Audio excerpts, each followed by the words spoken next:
Hello guys, welcome to Major's Garage. This is Suellio. Today we're gonna see our lap here with the Formula 3.5 at Road America. So the lap time was 1:49.428 with race fuel, no DRS. Let's go straight to the first corner. Basically what I do here, this is a very high speed corner. I'm using the high downforce setup this week. And I do brake a little bit, around 50%. Which is not a lot, and it's not for long too. I'm using the last cone as a reference, basically. Braking quite quickly, but as you can see, I do not maintain the brakes. I brake and almost immediately, actually immediately, I am releasing and starting to turn and trying to carry as much speed as possible to this entry. I want to get to this curb slightly early, as you can see, around the, say, the third red. By the second red square here, I'm actually already touching the curb by the end of the first square actually. And then I also want to get back on the throttle a little bit earlier than you expect. So this could well be considered an early apex because you want to carry a lot of speed and get back on the throttle quite early. You will have a lot of downforce. By getting back on the throttle this aggressively, you can actually induce some extra rotation, so you can really have this car rotating very well to the exit.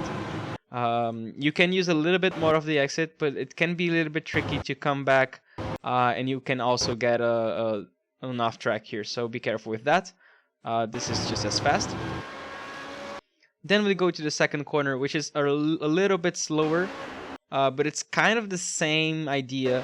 But here I'm actually braking a little bit harder. As you can see, probably 10% harder, but I still do release almost immediately and start churning. So here you can see that I'm actually not using the curb. There's a very nasty bump here that can make you really lose traction and spin. As you can see here on these tire marks, that's basically me spinning because I was trying to use this curb and I was really hitting that bad bump. So it's a safe move to kind of, you can actually be a little bit even closer than that, like close to the white line. But if you use the curb and you get the bump, it's very difficult to save the car, and you end up not being able to put the power down that aggressively. I got a little bit of a moment here because I used a little bit too much curb, and I kind of had to correct it.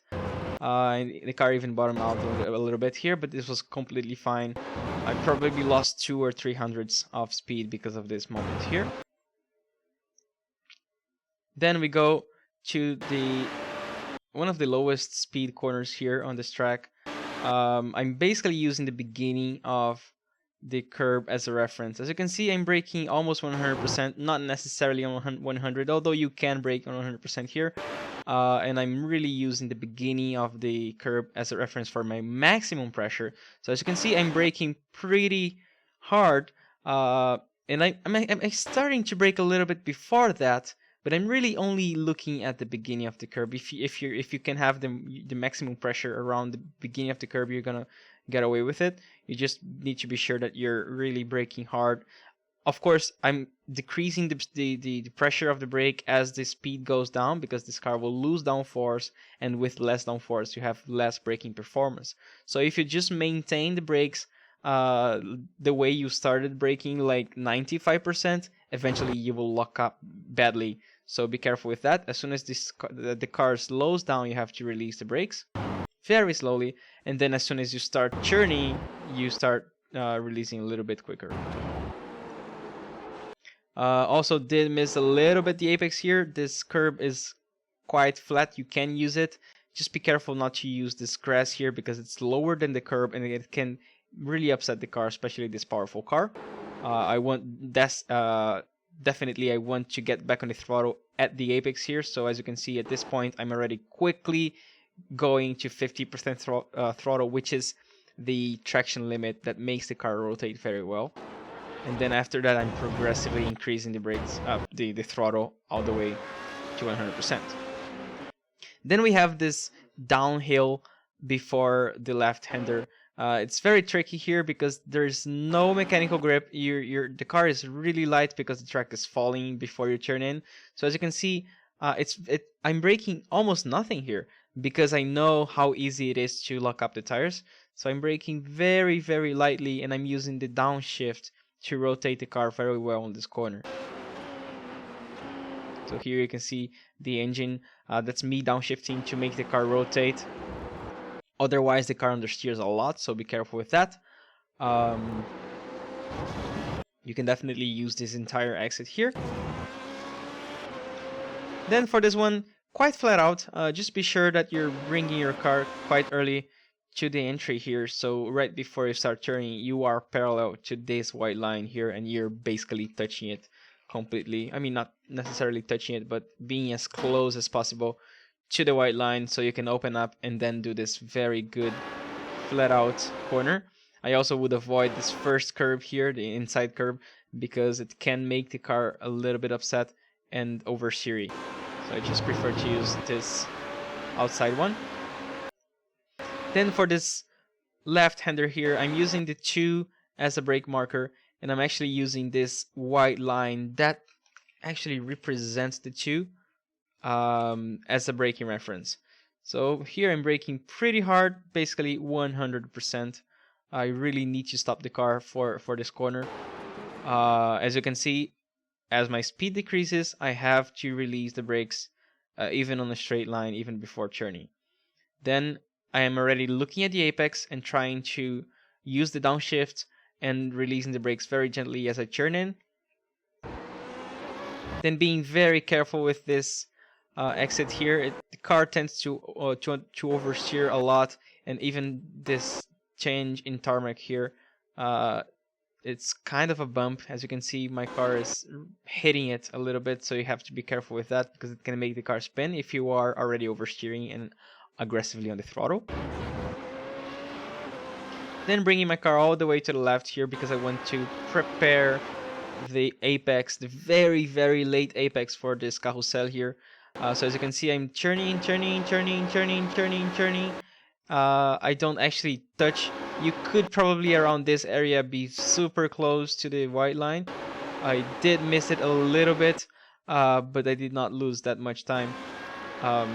So yeah, just very, very patient and turning in. As soon as you feel that the car starts drifting away a little bit, you have to lift just slightly. So here I am lifting the throttle just a little bit and then getting back as soon as I trust that the car's downforce is going to make the car complete the corner.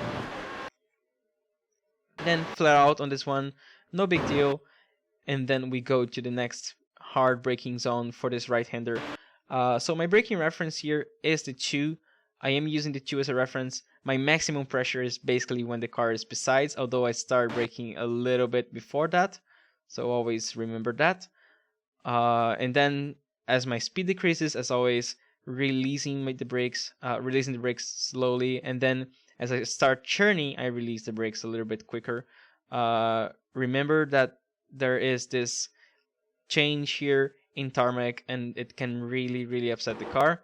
As you can see, my car is really bouncing after I go over it. And then we have the same thing on the exit here. So be careful with that. You can really use, you should actually aim to use this entire curve here. Just be careful not to use this grass. If you touch the grass, if you touch the dirt, you don't get enough track. But if you do touch the grass, there's a big chance of enough track there. Then for this one, we're going flat out.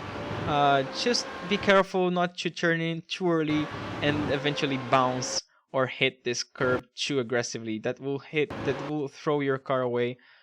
So it's very important that you turn very gently and slightly late, but still, of course, use the curb here. And definitely do not use this curb. It's not very visible, but yeah, here actually we can see it. There is this little bump here that really throws the car, and it can be very dangerous. You can hit on the way back to the ground. You can actually spin very quickly. So I would stay away from this curb. And then for this corner, I got away with it. There was a little bit of a scary moment. What we want to do is to brake and barely use this outside curb so you can open up as much as possible for a good exit, since there is a very long straight that will be the end of the lap and the beginning of a new one. I tried to do it maybe a little bit too much, and I ended up touching the outside dirt here, which is a very, very dangerous move, a very, very dangerous situation. I got away with it. I felt it, and I kind of released the brakes a little bit more aggressively as soon as I felt that I touched the dirt. But yeah, try not to do that, because just a little bit more brakes and I would have spun very quickly here.